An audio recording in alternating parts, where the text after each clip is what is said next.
Assalamualaikum warahmatullahi wabarakatuh. Berikut adalah video koneksi antar materi modul 2.3 yang merupakan koneksi materi pembelajaran berdiferensiasi, pembelajaran sosial emosional, dan coaching untuk supervisi akademik. Oleh saya, Dwi Hajarianti, CGP Angkatan 9, SMP Negeri 1 Pagak, Kabupaten Malang.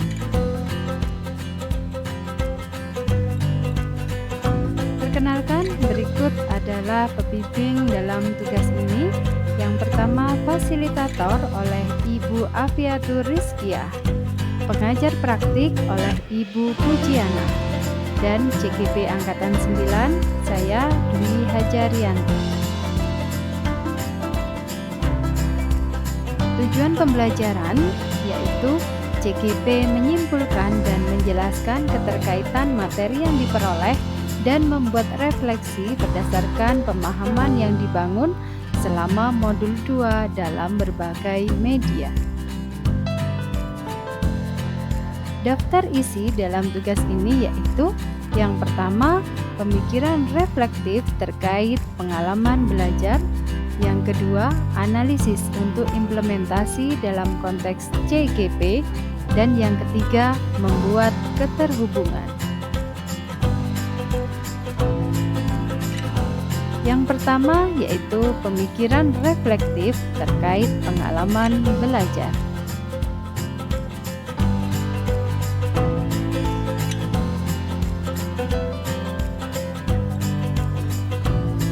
Pengalaman atau materi pembelajaran yang baru saja diperoleh.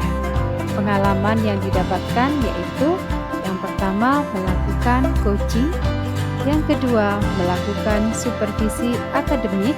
Jika biasanya menjadi guru, kini menjadi supervisor.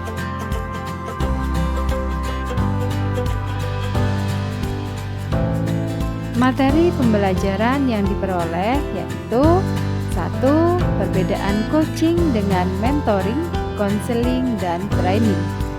Yang kedua, coaching untuk mengembangkan potensi coaching. Yang ketiga, prinsip, kompetensi, dan tahapan dalam melakukan coaching. Dan yang keempat, alur tirta.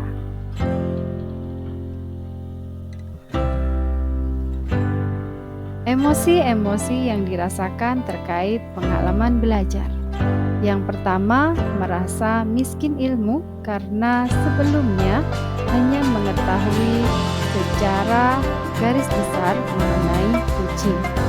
Yang kedua, semangat untuk menimba ilmu. Yang ketiga, berefleksi dengan pengalaman.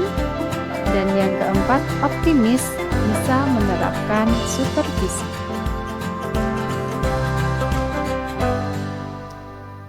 Yang sudah baik berkaitan dengan pengalaman belajar yaitu yang pertama, memiliki pengalaman melakukan restitusi.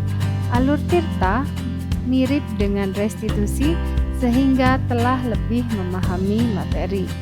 Yang kedua, memiliki pengalaman di supervisi. Selama ini menjadi guru yang disupervisi sehingga bisa memahami kekurangan dan kelebihan supervisi yang telah dilakukan. Yang perlu diperbaiki berkaitan dengan pengalaman belajar. Yang pertama, memahami prinsip, kompetensi, dan alur tirta dengan baik sehingga supervisi dapat dilakukan dengan baik. Yang kedua, meningkatkan rasa percaya coach kepada coach sehingga coach bisa terbuka terhadap coach dan bisa menemukan solusi yang tepat. Keterkaitan dengan kompetensi dan kematangan pribadi. Yang pertama, mendapatkan tambahan ilmu dan pengalaman belajar supervisi akademik sehingga lebih siap jika ditunjuk menjadi bagian tim supervisi. Yang kedua, menjadi pribadi yang lebih peka dan peduli dengan penggalian potensi rekan sejawat untuk kemajuan sekolah. Berikutnya, Yang kedua, analisis untuk implementasi dalam konteks CGP. Pertanyaan kritis. Yang pertama, apakah alur tirta sama dengan alur restitusi yang dilakukan kepada murid? Yang kedua, secara ideal supervisi akademik hendaknya dilakukan berapa kali dalam setahun? Dan yang ketiga, apakah supervisor dan guru yang disupervisi lebih baik jika selalu tetap setiap tahun agar potensi guru dapat senantiasa terpantau? Mengolah materi dengan pemikiran pribadi. Dalam pemikiran saya, coaching ini memiliki persamaan dengan restitusi yang kita lakukan kepada murid, sehingga bisa disimpulkan salah satu cara mengatasi permasalahan murid dengan restitusi, sedangkan salah satu cara mengatasi permasalahan yang dialami guru dengan coaching. Jika restitusi dan supervisi akademik dipraktikkan dengan benar di suatu sekolah, maka sekolah tersebut akan tercipta lingkungan yang positif sehingga terlihat suasana yang nyaman, saling mengembangkan potensi, dan peningkatan kualitas sekolah dalam semua aspek. Menganalisis tantangan. Yang pertama, supervisi akademik dengan metode coaching akan sedikit terhambat dengan padatnya kegiatan sekolah. Tim supervisi kesulitan dalam mengatur jadwal dengan guru yang akan disupervisi. Yang kedua, ada beberapa guru yang masih belum memiliki kesadaran mengenai pentingnya supervisi akademik. Alternatif solusi. Yang pertama, menambah jumlah personil dalam tim supervisi, misalnya dengan perbandingan 1:3. Yang kedua, dalam sosialisasi supervisi akademik ditambahkan materi mengenai manfaat dan tujuan supervisi sehingga bisa menimbulkan kesadaran diri. Dan yang ketiga, tim supervisi harus berkualitas. Yang ketiga yaitu membuat keterhubungan.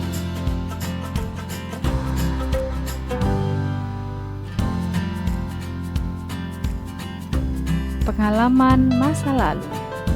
Yang pertama, saat supervisi akademik tidak ada kegiatan pra-observasi dan pasca-observasi. Yang kedua, melakukan pembelajaran yang baik hanya saat disupervisi. Dan yang ketiga, tidak melakukan tindakan perbaikan setelah disupervisi. Penerapan di masa mendatang.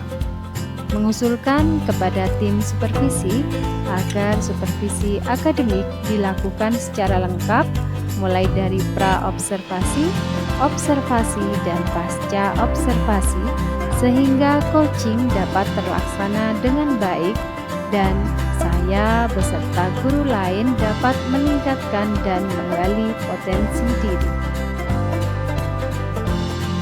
Yang kedua, melakukan pembelajaran yang baik setiap hari, sehingga pembelajaran menjadi menyenangkan dan berpihak kepada murid.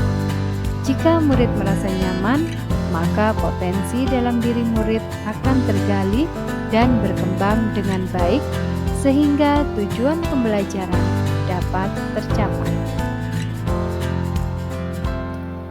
Yang ketiga, setelah supervisi akademik akan melakukan perbaikan pembelajaran, mengikuti seminar atau kegiatan pengembangan diri, senantiasa melakukan pembelajaran yang berpihak kepada murid, dan berupaya menjadi pembelajar sepanjang hayat. Konsep atau praktik baik yang didapat dari modul. Segala materi mengenai coaching, cara melakukan supervisi akademik, pengalaman melakukan coaching dengan rekan sejawat, dan pengalaman dalam melakukan supervisi akademik. Ini saat mengerjakan aksi nyata. Informasi yang didapat dari selain modul. Informasi yang didapatkan dari orang atau sumber lain di luar modul yaitu dari pengalaman di supervisi. Informasi yang saya dapatkan yaitu instrumen supervisi akademik. Pengalaman yang saya dapatkan yaitu pengalaman menjadi guru yang disupervisi.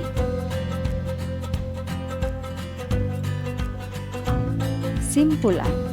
Dalam penerapan supervisi akademik dengan metode coaching, seorang coach harus memahami dan memiliki pengalaman mengenai pembelajaran berdiferensiasi dan pembelajaran sosial emosional agar guru yang disupervisi dapat mencapai tujuan coaching, yaitu menggali dan mengembangkan potensi dirinya. Sebagai pemimpin pembelajaran harus memiliki keterampilan coaching yang baik, karena coaching merupakan salah satu cara yang efektif digunakan untuk mengatasi permasalahan yang dialami coachee dengan memaksimalkan potensi yang ada dalam diri coachee. Demikian pemaparan mengenai koneksi antar materi modul 2.3. Terima kasih sudah menonton dan semangat untuk selalu tergerak, bergerak, dan menggerakkan.